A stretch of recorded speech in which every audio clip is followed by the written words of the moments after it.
Welcome back, everybody. We're in the final portion of Tuesday's NANOG 86 program.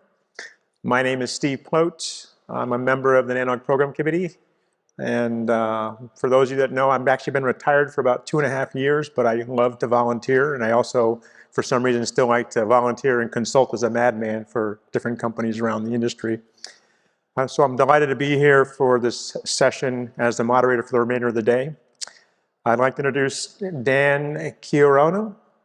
Dan's a member of the NANOG Elections Committee and an engineering manager at Apple. He will moderate our 2022 Board of Directors Candidates Forum. Thanks, Dan. Now I'll let you introduce the rest of the forum. All right. Thank you very much for that lovely intro. I have nothing else left to say. Thank you, everybody, for being here for the 2022 NANOG Board of Directors Candidate Forum. I'd like to keep this as engaging as possible, so I will be answering questions. I'll be asking questions both from questions that I have prepared that we have taken from the NANOG community and have distilled and curated within the Elections Committee. But I would also like to take questions from the crowd and the audience. Before I go through the questions, I want to point out that each candidate will have 1.5 minutes to do a quick introduction and 2 minutes for questions. I will try to be as polite as possible, but at your time, I'm going to do a dance. You will also have 1.5 minutes to do closing remarks and any last statements.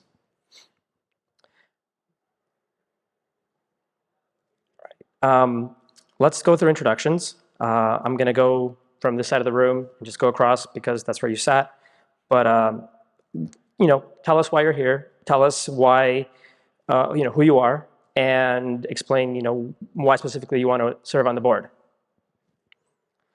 With that said, Alex? Do it from the chair? Go for it. Okay.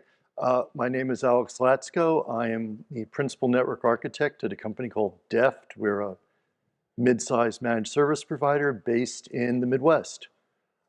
I've spent the last 4 years on the NANOG Program Committee. I would like to continue serving the organization and move forward into the Board of Directors. I have spent about 40 years working in various nonprofits in levels from sweeping the floor to founder, board member, and speaker to the IRS. Excellent. Lee? Doctors, bankers, lawyers, plumbers, electricians, teachers, lots of professions have a professional association. And this is ours. This is the Professional Association of Network Engineers. We come here because we get better at our jobs. And I'm certainly a better network engineer for having been associated and participated at NANOG. And I believe in the mission, working together to build the internet of tomorrow. I'd like to see us do more of that working together instead of doing more presentations. That's something that I think we can improve on. I'd like to continue that education mission. That's definitely key, and I love the direction NANOG's going right now. I have 25 years of networking experience. I've been a manager for 22 years. I was on the board of ARIN for 9 years. I've been on the board of Community Center. I've done working group chair at a couple of working groups at IETF, including V6 Ops. I was on the ASOAC, different election, so vote for that one also. And I've authored 8 patents, 7 RFCs. I've been around, on the Internet Architecture Board. I've been around, I've done a lot of different things, but it's really about serving the mission of this organization right now, and because this is really where my time is spent, and I've gotten so much back from the NANOG community and the work that we do, the presentations, but also, of course, the hallway chats, that I really want to participate in that and make sure that we're a healthy, strong organization moving forward in our mission going forward. Thank you, Lee. Michael? I'm going to break the trend and stand up, so I'm not hiding behind the podium. I'm Michael Costello. I'm a senior director of infrastructure at DriveNets. We're a routing software company. Prior to that, I was a director of engineering at Netflix, where I ran the network automation group. And I've held prior roles as doing network engineering, systems administration, operations, and security research and development. I'm also actively involved with NANOG for the last 6 years. I am currently the vice chair of the Education Committee, and I served 2 consecutive and complete terms on the program committee where I was deeply involved with the hackathon. I also volunteer my time on the board of directors and the technical committees and the technical committee of Community IX, which is an not-for-profit internet exchange point in the southeastern United States. And I care deeply about NANOG and its future. And I'd like to take a larger role in making sure that it stays viable and vibrant. Thank you, Michael. John? Thank you. First, it's an honor and a privilege to be here. Thank you very much I mean, you guys have nothing but a great slate of candidates here to pick from to help guide NANOG to what happens next. I was asking Valerie earlier what my first NANOG was, so NANOG 44 many moons ago, and it's been a privilege to be a contributor from a content point of view for the past 14 years. A few NANOGs later, when we hosted it in Philadelphia, we brought a very hands-on approach to the community, which we believe got a great deal of very positive feedback from all you in the community. Past couple of years have been tough for a lot of reasons, and everywhere, not just here at NANOG. And one of the things after I was invited back by a dear friend late last year to get more involved back in this community, it became obvious that there was an opportunity to bring more of that hands-on vibe back to our group here, our community. For me, it's always been a great way to maintain a connection between all of us and our customers. And at the end of the day, without our customers, we don't have a business, right? So one of the things that I'm hopeful for, if given the privilege to be part of the leadership team, is to bring that back to NANOG, very hands-on, very theme-based, help not only raise up the next generation or two so that it's not always the same bunch of us doing the talks. We have new people doing that, but all based in hands-on development of technology that's being used to make the internet a better place for our customers. Thank you. Thank you, John. Leslie?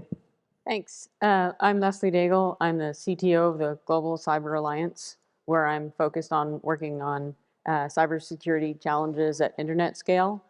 I've been working with internet technology development and deployment for over 25 years in day jobs that were both in not-for-profit contexts as well as for-profit contexts.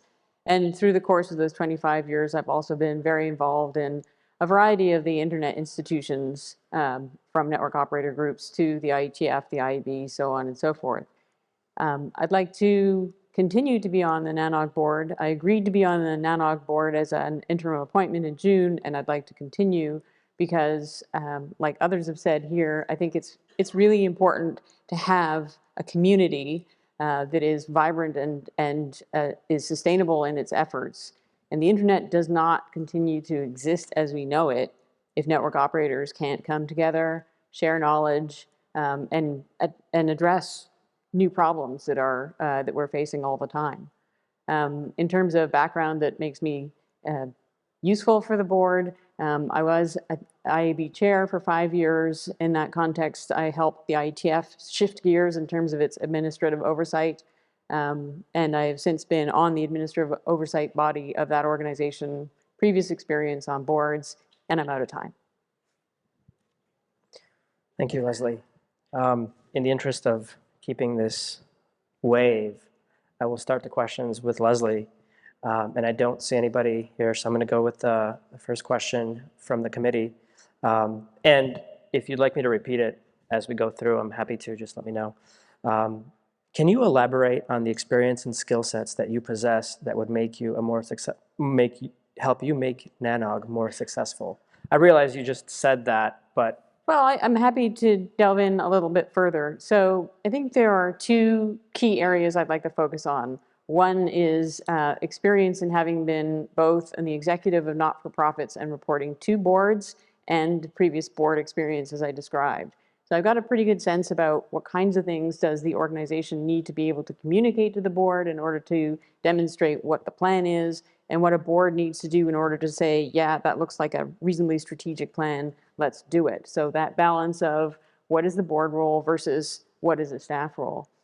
The other side that I'd like to emphasize is getting projects done. There have been a number of times in my career where we've been faced with challenges that we've been told, yeah, that's just not possible, and proved that wrong. So I was the Chief Internet Technology Officer at the Internet Society when it hosted the World IPv6 Day and World IPv6 launch. And I'm happy to bore anybody with tales from that era offline. And you know, it was really a question of how do we bring the community together to solve the community's problem, and the Internet Society was there to facilitate. So I think that both of those vectors are important: understanding the relationship and not being afraid of large problems, not being afraid of change, and working together to find practical solutions to move forward. Thank you. John, same question. Would you like me to repeat it? Thank you so much. So, you know, I'll take a slightly different approach. You know, when it comes to at the board level, we have to be able to identify where the puck is going, but that's not enough, right? You have to be able to understand and very clearly define what the path to getting to that, to where the puck's going to be, right?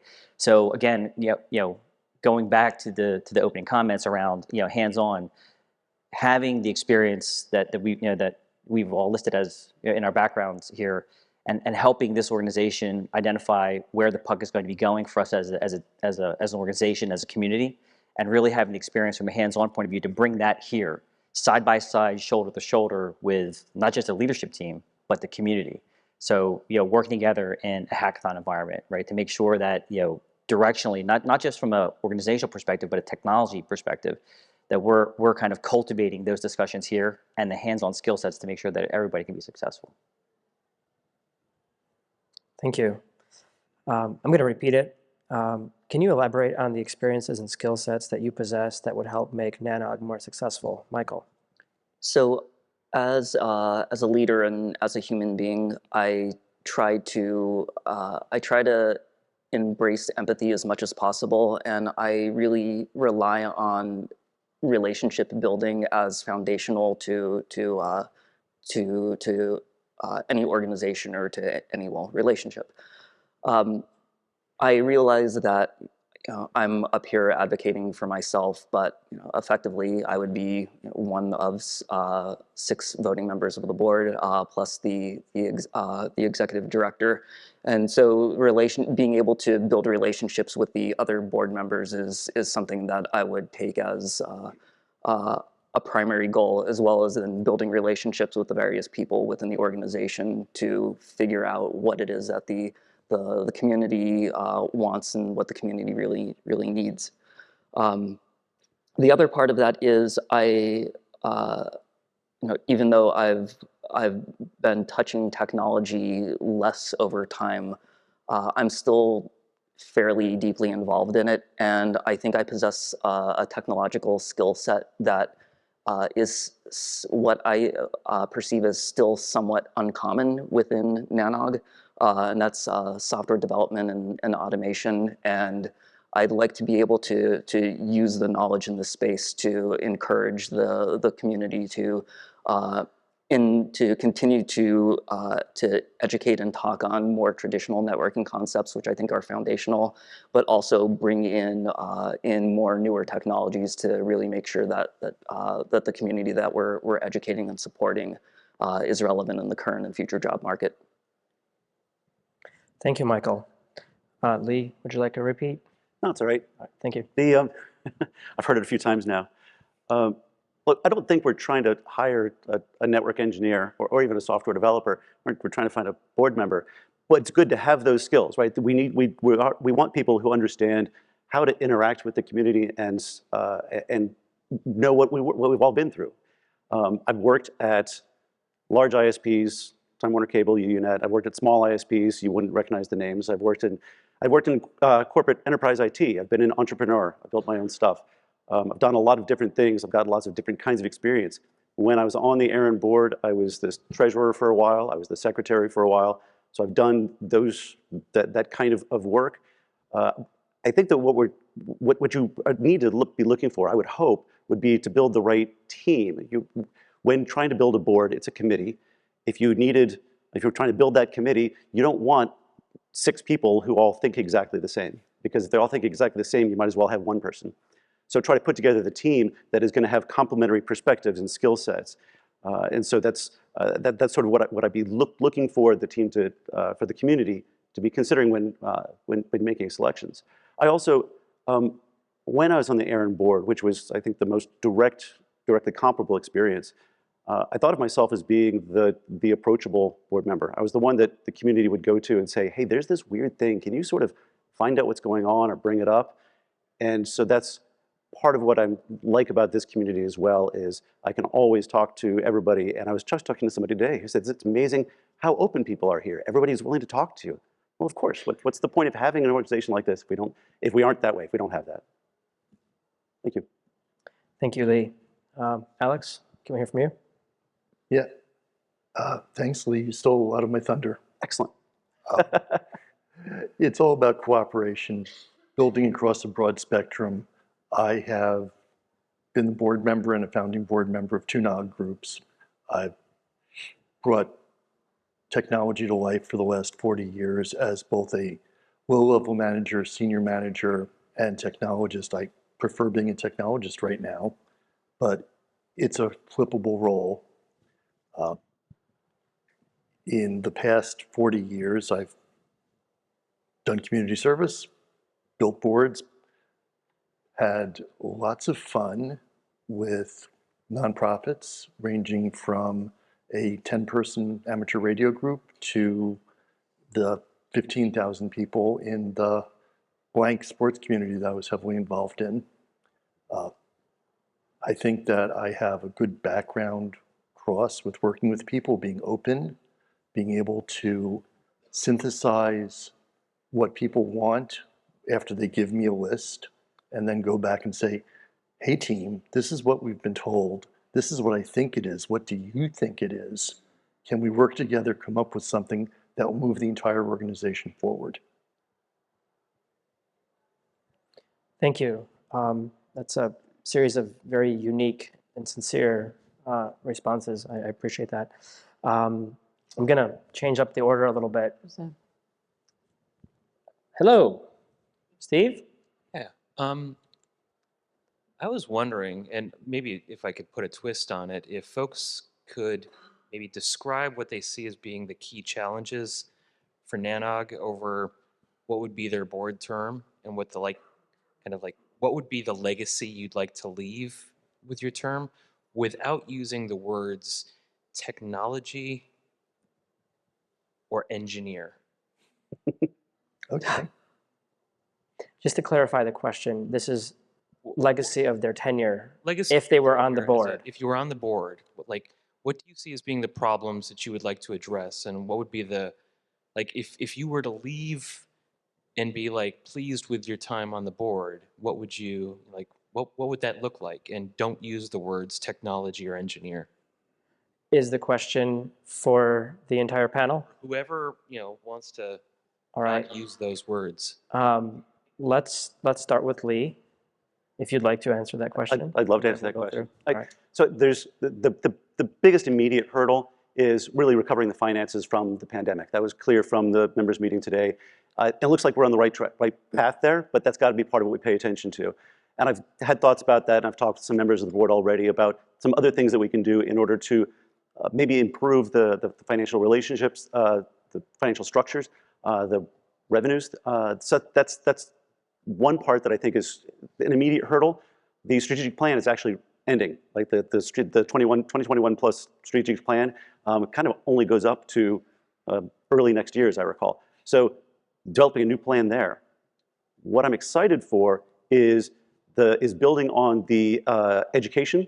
I think the biggest structural problem that NANOG has is the amount of gray hair that we have.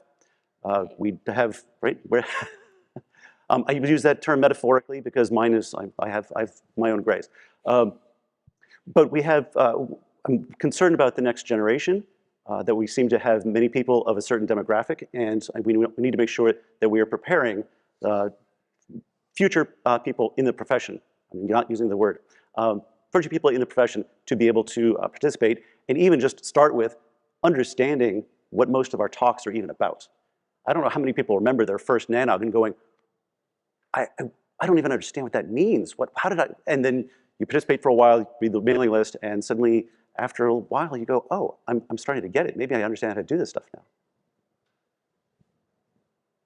Thank you, Lee. I'm happy to take that too, if you want. Would you like to take that question next? I'll take a bite at it. I think I'd like to just start by saying, you said legacy, and I'm just going to say in 3 or 6 years from now, where should NANOG be? And I think that where NANOG should be in 3 to 6 years is diversified from income just from meetings.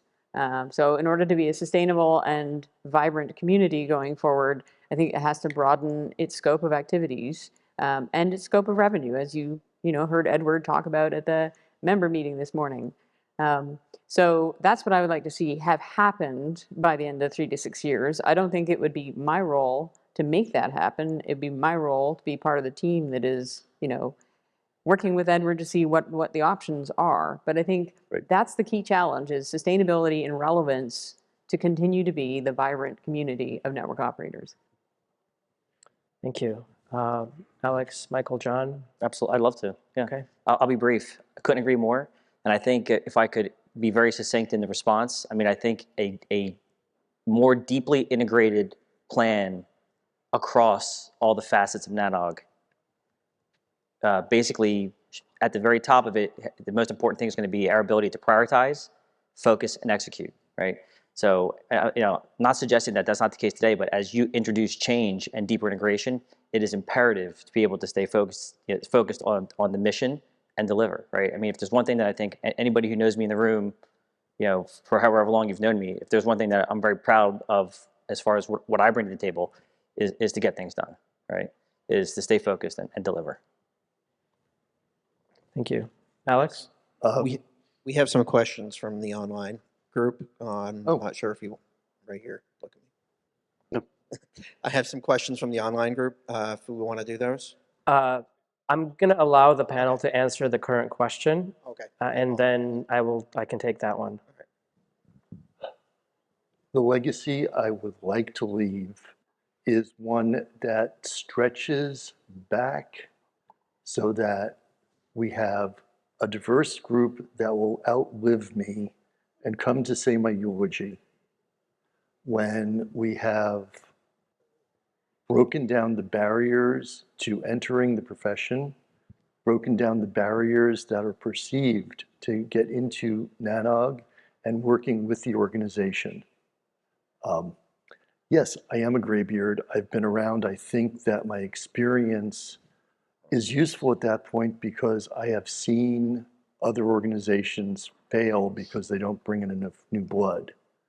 I would like to bring in new blood with a broader perspective, de-emphasizing our conferences, emphasizing outreach and education.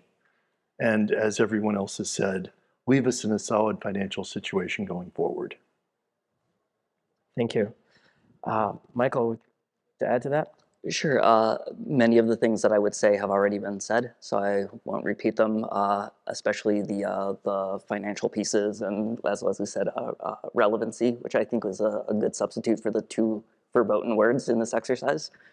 The one thing that I'll add, which I think is also similar to what Alex had said, is this idea of inclusivity. So my first NANOG was NANOG 27, which was in 2003 in Phoenix.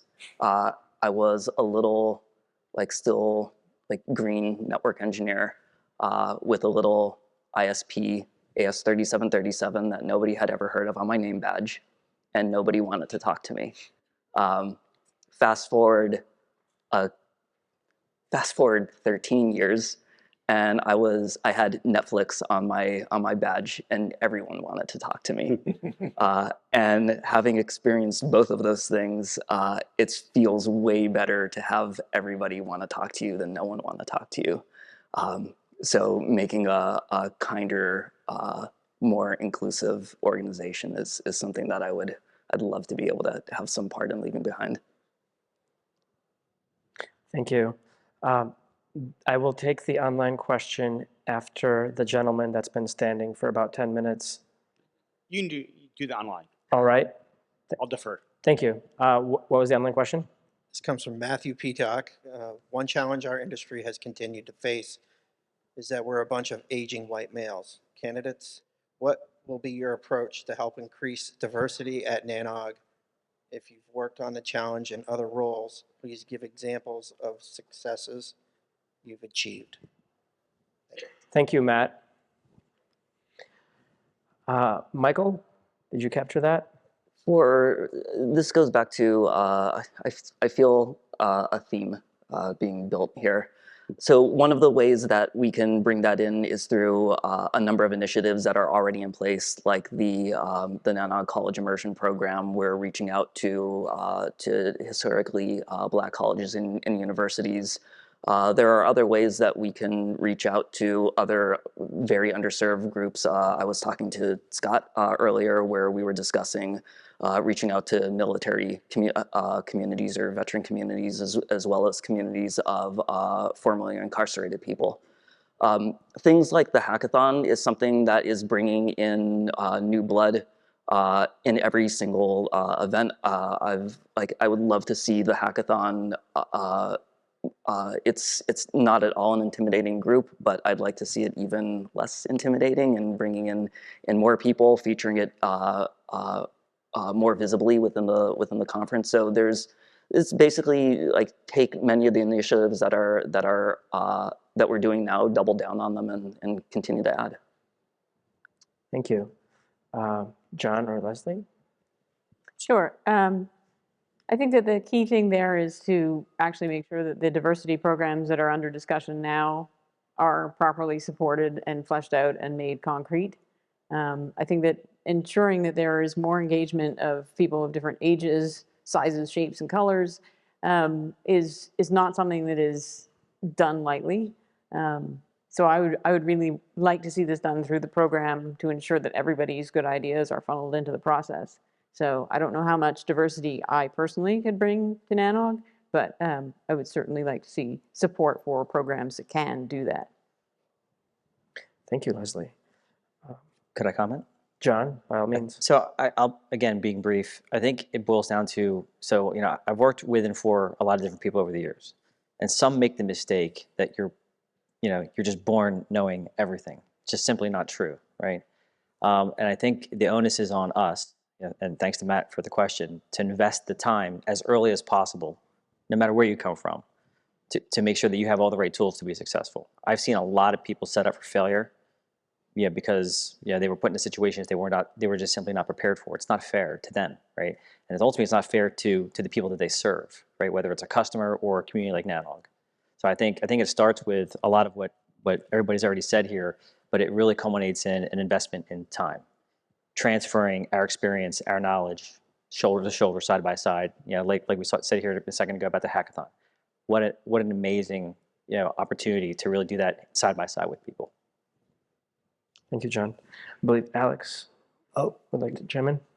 One thing I have as a really important thought is I agree when I first started coming to NANOG, I worked for a very small ISP, but fortunately through other venues I had met a lot of people who were involved in the community. So I didn't have the fish in water that Michael started with.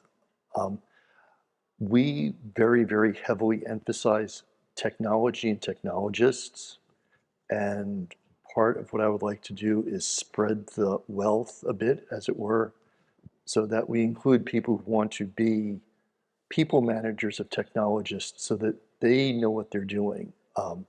Involve the people in marketing so that they can tell an honest story, as opposed to pie in the sky, which will never happen because they will learn that the technologists will see through a veil of smoke and mirrors. Thank you. Lee? I'm going to try to be quick and respond specifically to what Matt was asking about what have we done towards diversity. I do think, and I thought very carefully about before running, I'm another old white guy. Is that really the strength that the organization needs? Most of the people, as I look back at my career, most of the people that I've promoted have been women. I don't know a percentage of people of color, but certainly I've hired many people of color. I'm specifically I was at the hackathon at I think it was the last NANOG, and some folks from Howard University were there. And so what have I done to promote diversity? I offer them jobs. I'm specifically trying to be inclusive and create opportunities in those cases. And I speak 3 languages, so I'm pretty good cross-culture. Thank you, Lee. And thank you, Matt Petak, for that wonderful question. Miss you. Let me take a question from the audience. Hi, Jared Motch from Akamai. I think pretty much all of you know me and such, you know, who are on the panel. So something I've been observing, and I mean, Lee made an interesting, somewhat pointed reference to this, is as NANOG has evolved over the many, many years, you know, and Lee, you kind of pointed to, is this a professional organization? You know, we used to have, you know, a bit of counterculture stuff that existed here. The original T-shirts and the original NANOG logo had a tie on it, which was a reference back to the people who was like, oh, well, you guys can't be professionals if you're not wearing ties and such there. And as we're seeing this increased professionalization of this community, of professionally produced videos that show up for the conference, whereas as opposed to, I think, some of the more amateur stuff, but the amateur stuff went online a lot quicker and the content was more readily available to the people in those days. And we've continued to see this push towards more of a structured membership model that has made it, I think, things actually seem a lot further out of reach as the fees to attend the meetings have gone up and such. Are there activities that we're engaging in today, either it be, you know, potentially a hypothetical future NANOG certification of engineers or something, or all of these other, you know, I see Alex cringe, which is, you know, an appropriate response, I believe, personally. But, you know, are there activities that we're doing where, you know, when we're talking about, you know, the financial challenges that we have, that we should be thinking actually about, you know, sort of narrowing or better focusing? And, you know, my question is part towards Lee on the, you know, because he was kind of leaning towards, you know, the hypothetical certification, or that's what I heard. And just, you know, just from others, you know, I'd be curious to hear what your thoughts are on things like, are we spending the money in the right places on the right things, you know, with the resources that we have available to us? Because I think we have a lot of resources that are available to us. And then how we're choosing to spend that money, I sometimes question whether or not that's the wisest thing, that I'm getting fancy marketing emails and I still have never seen a membership email.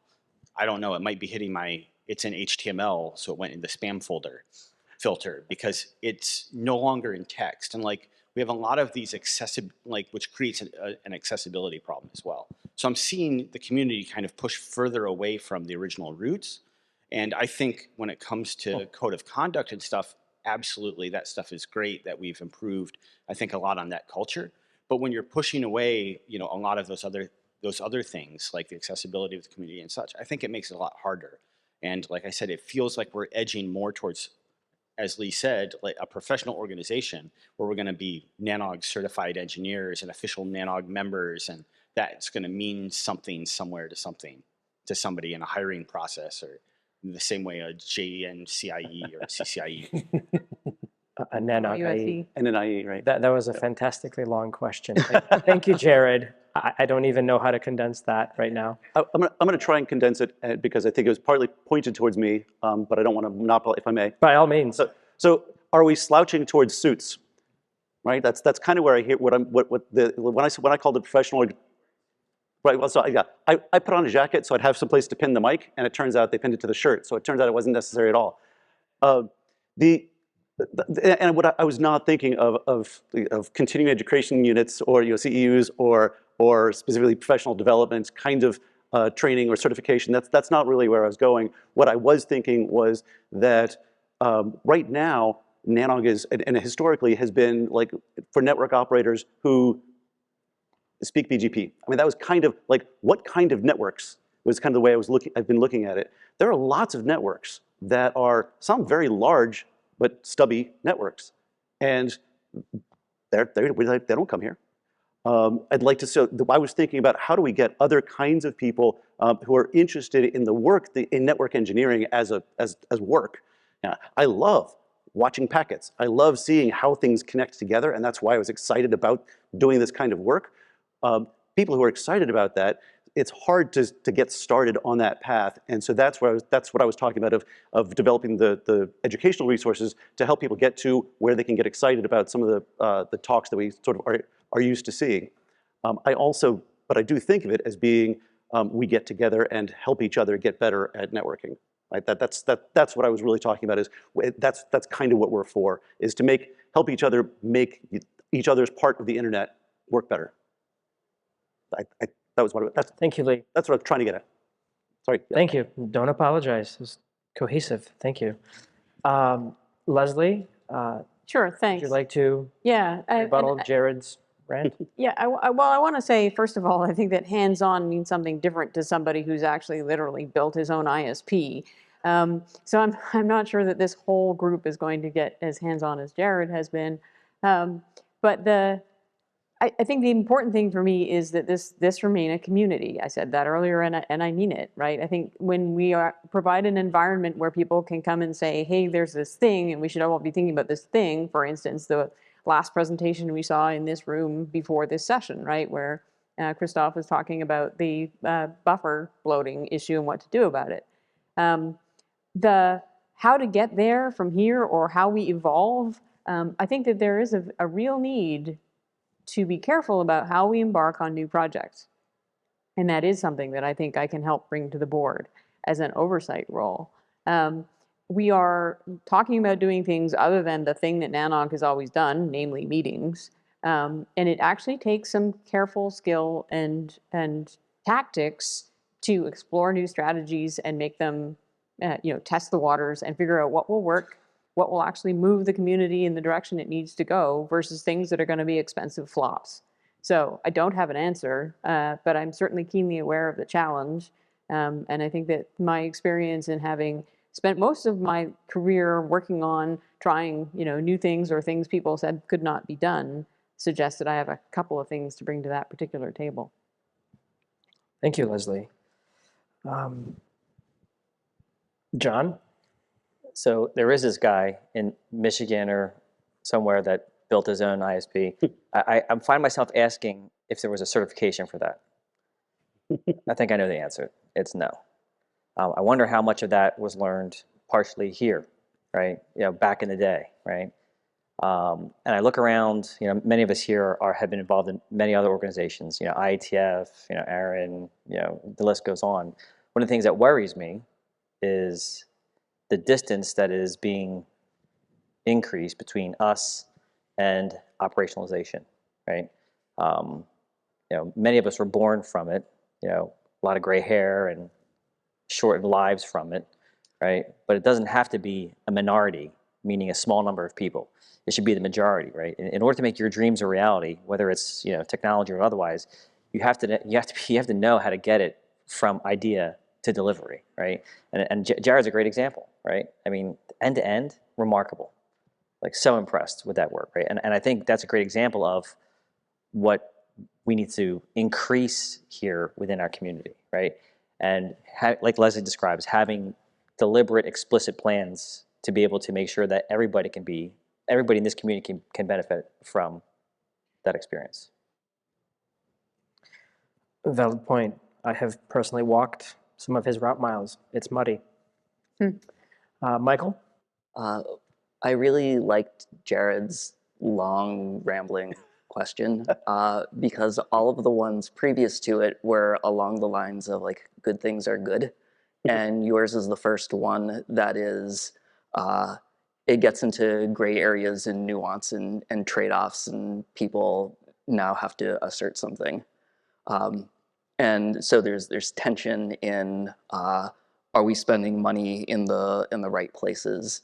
And I don't have an answer to that other than it's definitely something that I believe the current board is doing, and I hope to do on the future one. But the other one is like, are we moving away from our roots? And that seems definitely in tension with, are we attracting the next generation of network engineers? And so I So I'll take a stance and say there's certainly operational realities that I think are going to be incumbent for a lot of people who are educated here to take on, but to not send out HTML formatted messages and to forego things like Discourse or Discord or Slack for communication as opposed to the NANOG mailing list. I think we're shooting ourselves in the foot as far as being able to attract new people in. So I think these changes not only are inevitable, but are positive. Thank you, Michael. Alex. Jared called me out. Yes, I did cringe on the thought of a NANOG certification. Although I will say personally, I would love it if there was some independent group that did do a network certification that wasn't attached to a vendor. But that's me. I agree with Michael that we need to move on beyond plain text email, Slack. We did text messaging for the Lightning Talk people. It's what the younger generation want, and what we need is the younger generation. I think we're going down the right path now with the university, with the outreach. I'll just recap what I said before. I think we really do need to de-emphasize the get together 3 times a year because that's the be all and end all. We need to keep it, but we need to expand past it. I think we're on the right trajectory. Are we going far enough down the right trajectory is the question. And I would hope that I have the ability to work with the team to increase it. I don't want to use the words that we used about inclusivity because we should just be this massive blob of everyone. I would also like to disclaim the fact that I think Jared did an awesome job with building the Washington Watt Telephone Company and putting up his presentation, which just showed what deterministic gumption can do. Thank you, Alex. Well, I see a very common theme in all of these answers so far is just new blood, new members, a younger generation, and for the sentiment is very mutual. I'm going to go to another question from the crowd from the gentleman with the amazing sports coat. Awesome, isn't it? Incredible. That Jared was like, bah, people in suits. So, sorry, Warren Kamari, Google. This question is actually going to be kind of similar to Jared's, maybe a bit shorter. As John pointed out, a lot of us were sort of educated here at NANOG, right? Like Jared is an example. We came here, we learned a bunch of stuff, etc. There's also been a common thread about we need newcomers. I'm concerned that we have moved away from educating people, and it's become much more sort of a trade show. And newcomers aren't really going to want to come along and watch a trade show because they're not really getting educated. Yep, a bunch of the candidates also said, you know, we should have more hands-on and more tutorial things. The thing is, we heard that the last time there was a board election, and we've heard it for quite a while. You know, there should be more hands-on, more educational stuff, etc. How do we get from where we are now to actually having people come along and, as Lee said, you know, learn about BGP? Like NANOG, it shouldn't just all be BGP operators, it should be other people as well. But you do need some of them who speak BGP, and you need the other folk as well. I don't really see them coming here and learning stuff, because I don't see us teaching much. We have large companies stand up and make presentations about how great their network is. You know, here we're in 4,000 different locations, come here with us, and then they sit down. Where's the like, type this, then click that, and the network goes boom. Thank you. May I make a quick comment for the program committee about the we need more education? We didn't have a tutorials and tracks room this year due to budget cuts. We will have a tutorials and tracks room all of next year. So there will be more tutorials and tracks again. We'll have a whole separate room to fill it with, and we're very excited about that. But back to you guys. Thank you, Kat. Alex. Alex? Well, Ms. Gorinsky just scuttled 80% of my answer, but pre-COVID, we actually had the Sunday education track. And this year, we had the hackathon on Sunday, which was set up so that people who don't code could effectively work in it. There were places for mentors, places for managers. Personally, I hate writing code. But we also had Eddie doing the DNS intro, which was oversubscribed. And from the plans that I know about, there's going to be more of it in the conferences. And as we reach out in the university, that's also, from what I understand, obviously not being totally privy to what's going on for the next 2 years, which is in the board's purview at this point, more outreach, more education along those lines. But we don't want to become just another professional education company that you go to, plop down your credit card, take a class, get a certificate. It needs to be things that are relevant to the industry today, relevant going forward, and maybe even a little bit of history. So you learn from why we did it, how it broke the first time, and how to keep it from breaking again. Thank you. I love training. I love doing training. I've taught some classes, some very hands-on classes, and I don't want to take up too much time because part of the answer is what Kat added. But I will point out that when I heard that we didn't have a tutorial room, I offered to pay for it. It turned out there wasn't enough time to make a room available at this hotel, but it was already booked. Right? Yeah. So something that I'm trying to do in order to actually enable the community to do exactly those things. Thank you. Anything from this side? Yeah. Michael? So I am, as I said earlier, I'm a member of the Education Committee where we're actively involved in soliciting courses to be developed and taught in conjunction with these meetings. As Alex said, Eddie Winstead delivered a fantastic and well-received DNS course on Sunday at the same time as the hackathon. There were 14 people there. When I was in the room, it was really interesting to see that there were people there that were young and old and men and women from a variety of differing levels of technical background in differing industries. And they just sat around and ran dig all day long. And it probably helped them, who was ever in there, to understand more of Vixie's talk, especially the DOH piece of it.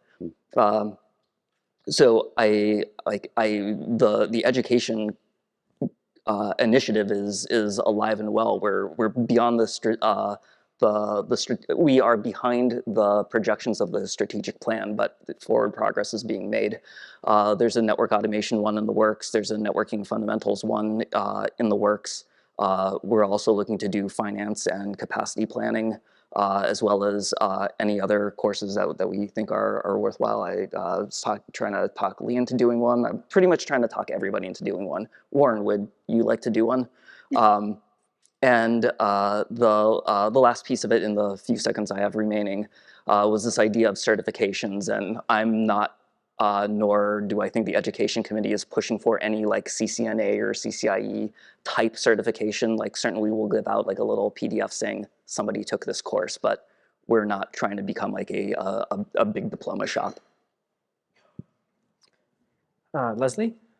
Sure. I did want to say two things. One, I think that Kat has addressed some of the formal education plans going forward and how there will be more of that in the next year. But I also wanted to observe that learning isn't always just about formal education in this context. I actually remember when NANOG was slipping towards a trade association. And this was many moons ago in a very different instantiation of NANOG. And I will never be able to get out of my brain the image of the Cisco washing machine washing your traffic. Because literally 90% of the presentations were from vendors trying to sell their stuff. We're not there. I mean, that's through the auspices of the program committee. But we have a strong program. We have the opportunity. We should have the opportunity to all leave here having learned something, as well as networking and hopefully building new plans and new things together on the internet. So I am sensitive to Warren's concerns. I'm sensitive to Jared's concerns, but I think that we need to also keep a broader notion of what is learning in our context. Thank you. And I believe John. Sure. Jared and Warren, were you at NANOG 46 in Philadelphia? That was my first one. Yep. So we rolled up a cable system. Mr. Talbot over there was a critical part. I think Chris was there, right? To making, because you all were like, hey, John, you keep running your mouth about V6 and cable. Like, put up or shut up, dude, right? Right. So I'm saying it this way for a reason, because I want to make sure that this is what we're talking about, right? So we rolled up a cable system to the Roberts Ballroom at the top of the Lowe's Hotel, and we showed everybody, not just what it was about. The Planet was there, Netflix was there, Cisco CMTS was there, Tony and many other people from Comcast were there at the time, and we showed everybody, not just like, hey, here it is, nice shiny object, don't touch. We showed everybody how it worked, right? Not that we thought anybody would, like most of the people here are going to go work at a cable system. But it was showing people how things worked, right? It wasn't like, there was no tutorial, none. Very much. We showed people cable and boot files, CMTS, how do you get delegated prefixes? I disagree. That is a tutorial. You're showing how you built your network, and that's great. And I think tutorials are absolutely something that we should be looking at doing. But pitching it under the name education, I think, is also maybe a bit of a misnomer. 100%. The intent there was educational in nature, right? And I think everybody, not only did this community learn from it, we learned from it, right? Because we were passionate about making sure that we did the right thing for our customers. So let's be honest, we also took a great deal from that experience, showing you all what we thought, right? We thought what everybody wanted. We were pretty close, it turns out, but that was huge. It was a game changer, right? And we kept that going for like a decade. I mean, Chris, how long did we do that? Like a decade, right? It was a while, right? And that was, at least from what I heard, that was valuable. We got a lot of positive feedback from that. Great, yeah. Thank you, John. Yep. I'm going to do one more question from the audience, and then I want to give the candidates the ability to have closing remarks. That's too bad. I've got 3 questions. So most of our board tends to be from a network engineering or operator background. And one thing I always worry about is our financial awareness for board members. Specifically, do any of you have experience with balance sheets, profit and loss, et cetera? Because I feel like oftentimes the treasurer for the board is a game of not it. And so I'm just wondering if any of you actually bring a background in financials that would be useful on a board level to this. Thanks. Thank you, Kat. Let's see, been over here. Let's start with Alex. Well, I was the founding treasurer of NANOG and did the 501c3 paperwork for that. I was the treasurer of the Aresia Science Fiction Organization, which puts on a 4,000 person convention once a year and a bunch of other smaller stuff. For 5 years, I have been an active manager at the senior programming level for previous companies where I had not going to admit how big a budget I had to manage, but the name of the company equates to cool in Hawaiian. So a bunch of budgeting experience at the industrial, commercial, and nonprofit level. As I said, I have been a speaker to the IRS. Lee? I was the treasurer of Aaron for, I think, 5 of my 9 years, something like that. So I certainly learned a lot about how to be a treasurer. Not that I'm necessarily angling for that job. It's not the most exciting part of being on a board.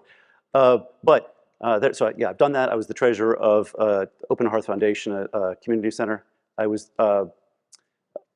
also had profit and loss responsibility for the past 6 years. Thank you. Leslie? Sure. Yes, I know how to read a P&L statement. Yes, I know how to read a balance sheet. And perhaps more importantly, I know how to spend money and how to not spend money. I did run my own consulting business for, well, most recently for 6 years. So yeah. Thank you. How about you, John? Everything, Kat, from not-for-profit standards organizations, being on the board for the Lower Alliance, startup companies, as well as, honestly, even larger programs inside of like big programs inside of large companies that have a small budget, right? Making a lot making a lot with little when you work for a particularly frugal company is difficult, and it's not unlike the challenge we have here in front of us at NANOG. Thank you, Kat, for asking this particular question. I have no direct financial experience, but I can read the balance sheet. I mentioned earlier, I'm on the board of directors of Community IX. It's a not-for-profit IX. It's all volunteers with one paid employee. So I know how to take the small amount of money that the community members give to us and spend it wisely on making a really robust network. All right, thank you, everybody. Is there an online question? I got one. Let's do it. This comes from Marlene. She's on the program committee. What is your largest gap or area of growth you feel needs to be addressed by NANOG board, and how do you propose to fill that need over the next year if selected? Can you repeat the question? Sure. What is the largest gap or area of growth you feel needs to be addressed by the NANOG board, and how do you propose to fill that need over the next year if selected? Alex?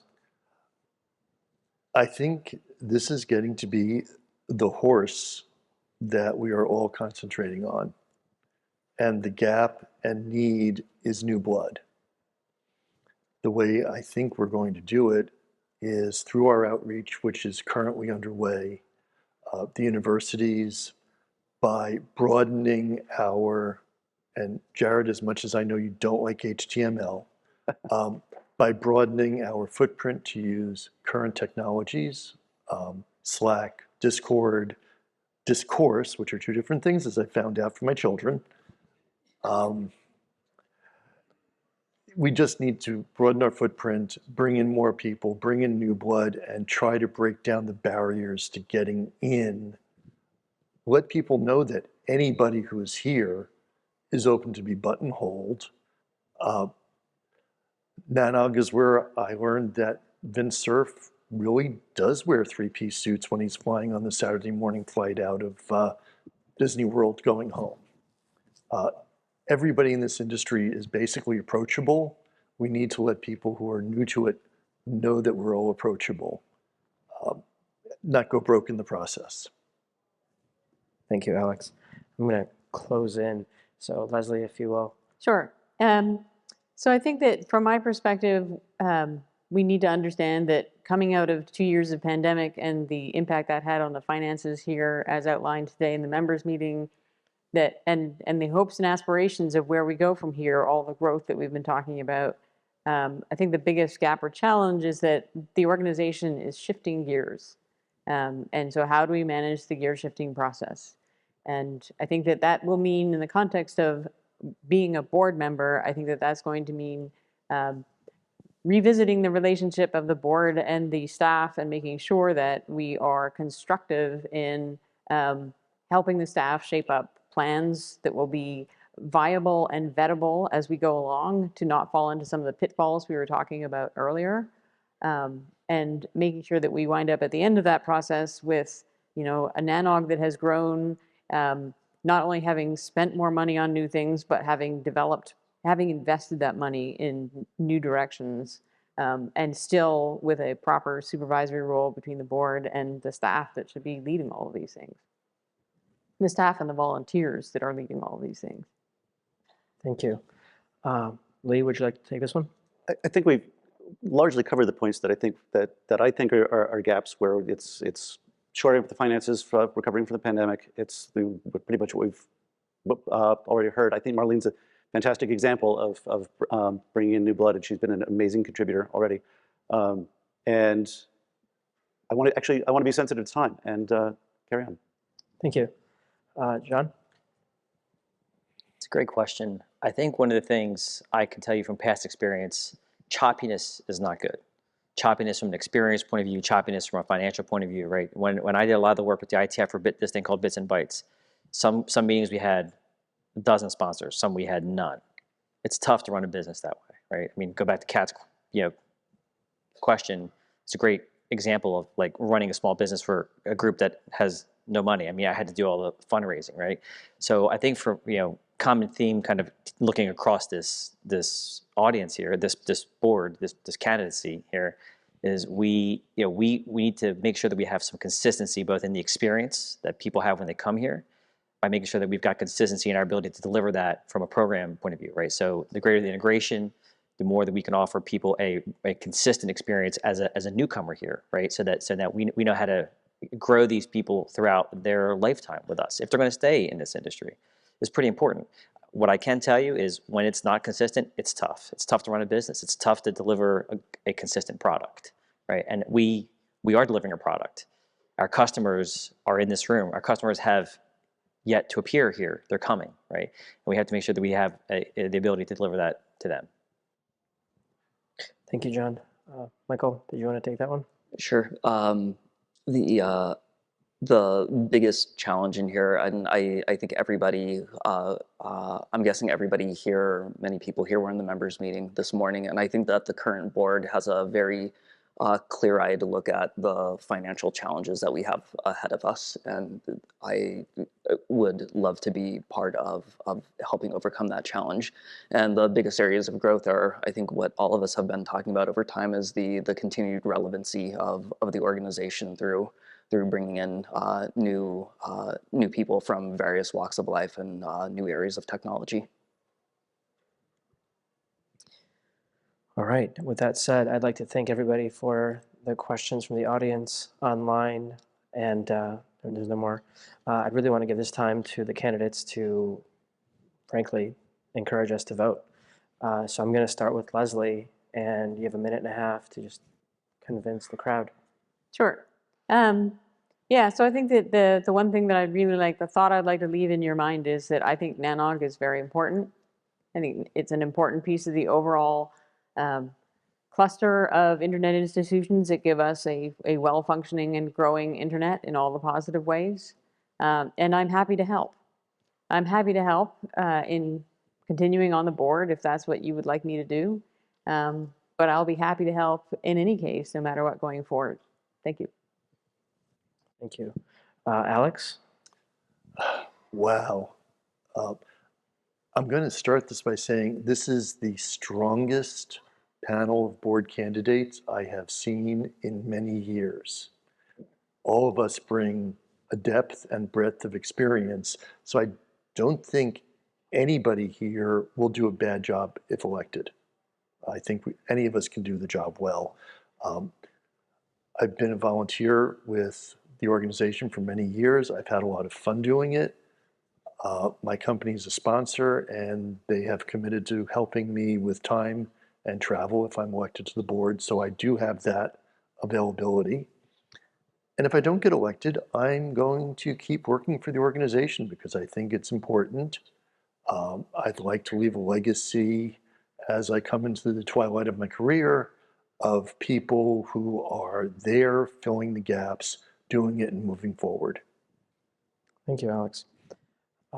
Let's hear from John. There's no other group like this one, right? Yeah, the ITF brings, in North America, right? I mean, you have the other regions like RIPE and what have you, but there's the value that we deliver to the community is very unique here. And I think we're all up here because we know how important that is to the longevity of everything that we've built for the entirety of our career, right? So from my perspective, similar to Leslie and what Alex was saying, is we're here because we want to help make sure that NANOG lives on and is vibrant. Because if this community vaporizes or weakens in any way, shape, or form, it will dramatically affect the ability for us to deliver a quality product to our customers, right? You look across the ecosystem, the different organizations, some of them are a bit more academic than others. We bring the reality check to all those things. And if we're not here to do that, I will most certainly lose some sleep at night, right? Happy to contribute time, whether on the board or not, I came back in the fall of last year to kind of do some talks. I guess that was our first after COVID, and looking forward to continuing to do that. Would love to do it as part of the board, but like again, I want to punctuate how critical I view the value that we bring to the community. Thank you, John. Lee? When I was 12, my family moved cross country, started a new school, and I didn't have any friends. I was an outsider. I was an outcast. It took me a long time to find community, and I really wasn't able to do that properly until I was in college, and I got on the VAX and discovered the internet, and I was able to get onto Usenet, and I was able to use IRC, and I met people who thought like me, and people who thought differently than me, would challenge me on my thoughts, and I found people and I found my home. I found the community that I cared about. And I said, this is what I want to do with my life. I want to work on the internet. And there's lots of different ways to do that, but the part that fascinated me most was how the connections go together, how you push these packet things around. That was brilliant, that was amazing. So that's where my passion for the internet comes from, for this industry, for the operators, because we build the parts that make that move the packets. And it's this organization is the organization that makes it happen. That helps us get better at that, helps us build the internet of tomorrow, working together. And I'm going to keep coming as well. I'm going to keep sponsoring. Even when I retire, I'm going to keep coming. Maybe I'll do some tutorials when I have some more time to develop training. Thank you, Lee. And Michael? So I've spent the last hour advocating for myself for this position, so I'll close with advocating against apathy. So there are just north of 700 NANOG members. There are far, far less than 700 people in this room. I'm sure if anybody took the time to sit in here and listen and ask questions, you're all going to vote. So the call to action is to encourage other members to vote, encourage others to become members who aren't. Start volunteering your time, become a mentor, either formally through NANOG or informally, and just at a bare minimum, like be extra kind to one another. Thank you. Once again, thank you all for being here, and to echo Mike's comments, please vote. Please encourage others to vote. Voting opens right now. It opens after 5 o'clock today, and it will run the course of the week. So there's really no excuse other than apathy and maybe you forgot. So if you do know other members, reach out. And really, from the Elections Committee perspective, we want to really see NANOG represent and choose the next elector. Thank you again.